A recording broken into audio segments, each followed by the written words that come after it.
अस्सलाम वालेकुम। आज हम सीसी 3.1 और उसका जो चैप्टर 9 के पेज 10 में गैस वेल्डिंग और फ्रिक्शन वेल्डिंग के मुताल्लिक डिस्कस करेंगे। इससे पहले जो नंबर 1 आर्क वेल्डिंग और नंबर 2 में रेजिस्टेंस वेल्डिंग के मुताल्लिक लास्ट पेजेस में हम डिस्कस कर चुके हैं। तो आज हम number 3 combustion of the gases और इसका जो पेज 10 है इसमें जो है वो डिस्कस करेंगे। Oxygen and acetylene will combust to produce a flame temperature of 3200 centigrade. Oxygen और एसीटलेन को जब आपस में मिला के जो किसी भी मेटल को काटा जाता है और उसका जो फ्लेम टेम्परेचर बनता है वो 3200 सेंटीग्रेड है। और इसके अलावा अगर हम एसीटलेन के साथ कोई और गैसेस मिलाएं तो उसका टेम्परेचर जो है वो 23 सेंटीग्रेड होगा। अदर फ्यूल गैसेस में be used for the oxyfuel gas cutting. और इसके अलावा दूसरी गैसेस भी जो है यहाँ से अभी इसको स्टार्ट किया है। अदर फ्यूल गैसेस में be used for the oxyfuel gas cutting. और इसके अलावा दूसरी बहुत सारी फ्यूल गैसेस हैं जिसको इस्तेमाल करके हम किसी भी मेटल को उसको काट सकते हैं, जैसे कि प्रोपेन है, प्रोपिलीन है, मैथेन है, कार्बन मोनोऑक्साइड है और ऑयल वेपर्स। तो इसी तरीके से कोई भी इनमें से गैस को इस्तेमाल करके हम जो है वो मेटल को काट सकते हैं। The intensity of the heat in a chemical flame is not as high as other heating method, and as such a longer time need to be spent applying a heat to bring a metal to its melting point, as heat is dissipated by conduction, convection and radiation। जो heat की intensity है वो जो chemical flame में किसी भी metal को काटने के लिए दूसरी गैसेस का जो जैसे फ्यूल है जिसमें प्रोपेन है, प्रोपिलीन है, methane, carbon oxide, carbon monoxide, all vapours, और इनकी जो हीट की इंटेंसिटी है बहुत ज़्यादा कम है। और इस तरह से अगर हम इन फ्यूल गैसेस को इस्तेमाल करते हैं तो इनका जो फ्लेम टेम्परेचर बहुत कम होता है, तो इसलिए वहाँ पे लॉन्गर टाइम जो है वो स्पेंड करना पड़ता है किसी भी मेटल के उसके जो मेल्टिंग पॉइंट है उसको वहाँ पे लाने के लिए। As heat is dissipated by the conduction, convection and radiation. और जो किसी भी मेटल में जो हीट जो वेस्ट होती है वो हीट कंडक्शन, कन्वेक्शन और रेडिएशन से जैसे अगर हम बात करें कि कंडक्शन, तो कंडक्शन में इस तरह से कि अगर हम किसी भी पाइप को वेल्ड कर रहे हैं तो वेल्ड करने के बाद उसकी जो हीट है वो किस तरीके से कन्वर्ट होती है दूसरी साइड पे या वेस्ट होती है। तो जब अगर किसी भी सॉलिड मेटल फॉर एग्जांपल अगर किसी बट वेल्ड को वेल्ड किया है तो उसकी जो हीट इस तरीके से वेस्ट होती है कि साथ जो उसका जो जॉइंट अदर पाइप है तो उसके थ्रू उसकी जो हीट है वो ट्रांसफ़र हो रही होती है। दूसरी मिसाल अगर हम लेते हैं कि अगर हम किसी भी चूल्हे पे अगर को हांडिया को रखते हैं तो उसका जो उसको स्टायर करने के उसको हिलाने के लिए अगर हम किसी भी मेटल को इस्तेमाल करते हैं, अगर आप उसको बीच में छोड़ देते हैं, उसके अंदर ही उसको छोड़ते हैं, तो उसका जो दूसरा वाला मेटल है वो भी साथ उतना ही हीट होता रहता है, इवन कि उसको पकड़ना भी मुश्किल होता है। तो इसी तरीके से कन्वेक्शन है, तो कन्वेक्शन की जो हीट इस तरह से वेस्ट होती है कि अगर हम किसी जो चूल्हे में अगर बॉइलिंग वाटर रखते हैं तो जो नीचे की जो पानी की जो सरफेस है वो गर्म होती है, और कोई भी अगर ठंडी वाटर है या अगर कोई गैस है अगर वो ठंडा है तो वो वज़नी होती है, अगर वो गर्म हो जाती है तो उसका जो वेट जो है वो कम हो जाता है। इसी तरीके से नीचे से जो पानी की लेयर होती है वो गर्म हो जाती है, और गर्म होने के बाद फिर वो ऊपर उठना शुरू हो जाती है और उसका जो टॉप वाला जो ठंडा वाटर है वो नीचे आता है। तो इसी सर्कुलेशन से जो हीट को जो ट्रांसफ़र होती है वो इस तरीके से। तो उसके बाद रेडिएशन है, जैसे अगर हम सूरज की देखें गौर से तो सूरज की रोशनी वो ज़मीन पे पड़ रही होती है, या फिर अगर किसी भी बॉइलिंग वाटर के साथ अगर हम किसी बर्तन के साथ अगर हम हाथ को करते हैं तो आप देखते हैं कि आपको हाथ को जो है वो थोड़ा हीट महसूस हो रही है उसकी जो बॉइलिंग वाटर की वजह से, तो वो रेडिएशन जो है वो वहाँ पे ट्रांसफ़र हो रही होती हैं। उसके बाद हम अगर आपको मज़ीद इसमें जो कंडक्शन, कन्वेक्शन और रेडिएशन के मुताल्लिक अगर जानना है तो इसकी जो वीडियो उसको सर्च करें और आप उसमें डेप्थ से इसको जो है वो देख सकते हैं। तो अभी हम गैस वेल्डिंग के जो सब सेक्शन है, जैसे गैस वेल्डिंग का नंबर 3 है, उसके आगे नंबर 1 में ऑक्सी फ्यूल गैस वेल्डिंग है, और इसी तरीके से नंबर 22 उन्होंने लगा दिया, वो ऑक्सी एसिटिलीन वेल्डिंग है। और इसके अलावा 32 में एयर फ्यूल गैस वेल्डिंग। तो यहाँ पे जितनी भी गैस वेल्डिंग है उसके ये सब सेक्शन है। बहुत सारे गैस वेल्डिंग के जो मेथड है बहुत सारे अरसे से इस्तेमाल हो रहे हैं, लेकिन अभी जो ये थोड़ा इसकी जो प्रोडक्शन है इसको कम इस्तेमाल किया जाता है। यहाँ पे अभी हम इसको देखते हैं। The gas welding process is not as a widely use this day. इन दिनों में जो गैस वेल्डिंग है वो बहुत ज़्यादातर इस्तेमाल नहीं हो रही। It is handy standby as there is not much that can be done with this process in hands of good craftsmen. As there is not much that can be done with this process in the hands of the good craftsman.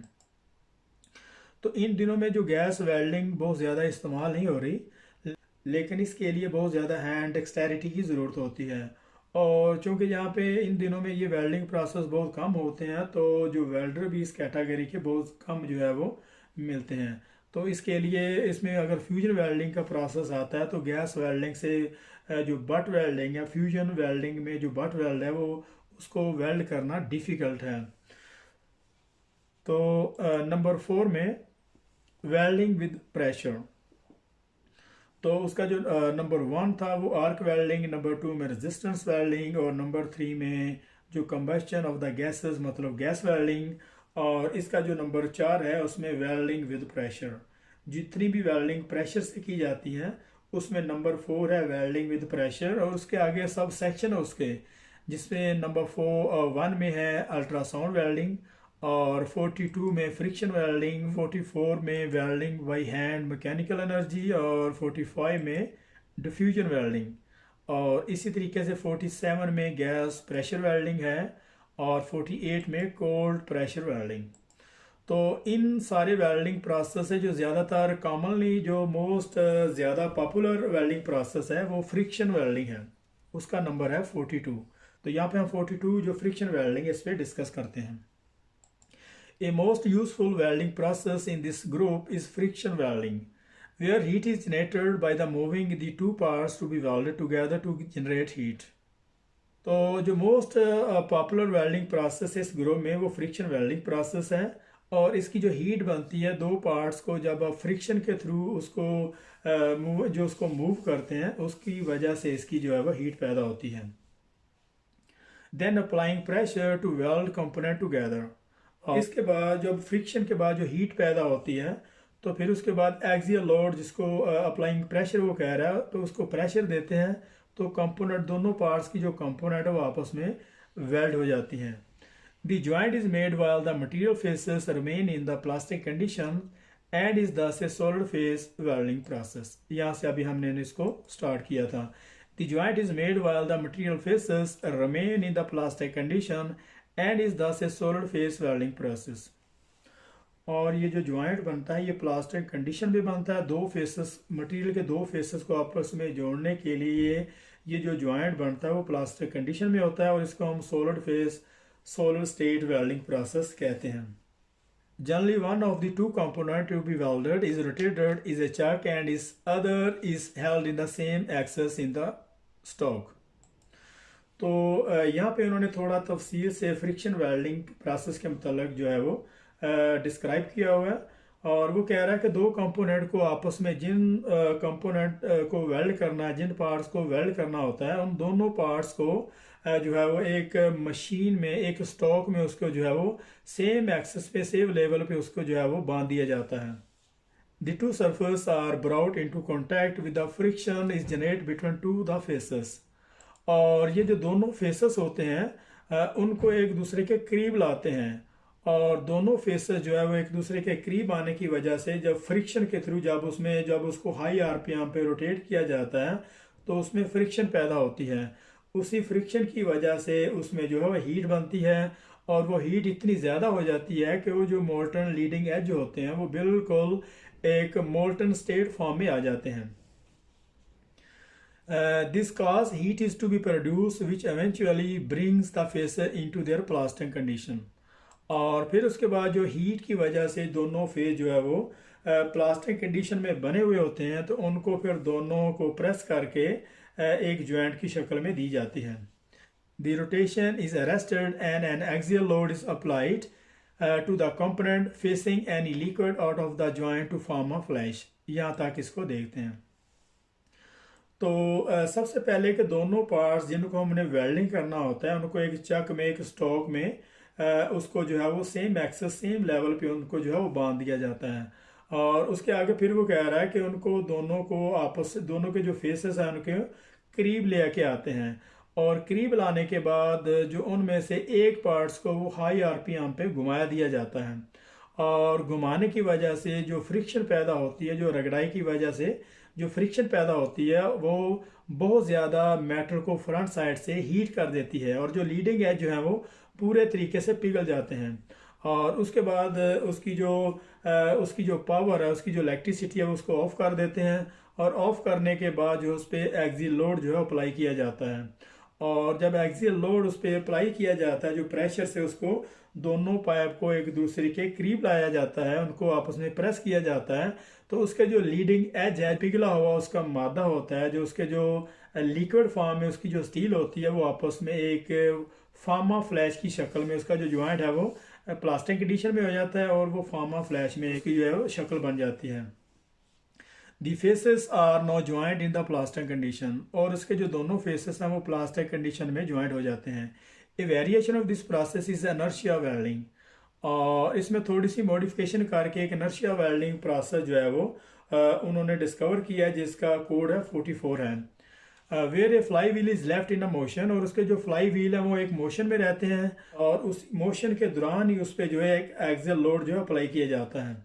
As there is a no liquid phase in the weld metal, और weld metal में कोई liquid phase नहीं होता। This process enable a great many material to be joined together including the aluminium to steel, ceramic to metals and यहाँ तक इसको देखते हैं। तो वो यहाँ पे ये कह रहा है कि एक इनर्शिया वेल्डिंग प्रोसेस है जिसका कोड है 44। इसको जो लास्ट वाले जो वेल्डिंग प्रोसेस है थोड़ा सा मॉडिफाई करके इन्होंने एक वेल्डिंग प्रोसेस को जो है वो डिस्कवर किया है।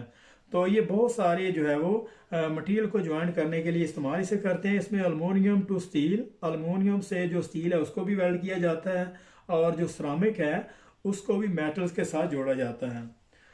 तो there are a many variation on this process with friction style welding at the cutting edge of this technology. और इनर्शिया वेल्डिंग के बाद जो है फ्रिक्शन स्टाइल वेल्डिंग है, उसको जो है वो थोड़ा मॉडिफिकेशन करके उसको जो है वो डिस्कवर किया। और उसके बाद डिफ्यूजन बॉन्डिंग है, और इसके बाद डिफ्यूजन बॉन्डिंग प्रोसेस है, इसका कोड है 45 है, और ये भी सॉलिड फेस वेल्डिंग प्रोसेस है। और इसका जो वेल्ड है वो भी सेम इसी तरह प्लास्टिक कंडीशन में बनता है, और is also solid phase process where part to be welded are held in the compression and heated to beneath their melting point when plastic movement take place. A perfect surface is created between the bonding surface with diffusion of atom causing molecular breach. This process can be used to create some very complex fabrication which would be impossible to take by any other process. तो ये जो diffusion bonding process जिसका code 45 है, और ये बहुत ज़्यादा complex जो क्रिटिकल कैटेगरी की जो फैब्रिकेशन है उसमें इस्तेमाल किया जाता है। और यहाँ पे अगर इसके अलावा कोई दूसरा वेल्डिंग प्रोसेस इस्तेमाल करें तो उससे इस कैटेगरी की जो फैब्रिकेशन है उसको उसका जो टास्क कंप्लीट करना डिफ़िकल्ट है। तो यहाँ पे हमारा जो चैप्टर 9 का पेज 10 यहाँ पे ख़त्म हो रहा है। तो मिलते हैं नेक्स्ट पेज में, तब तक के लिए अल्लाह हाफिज़।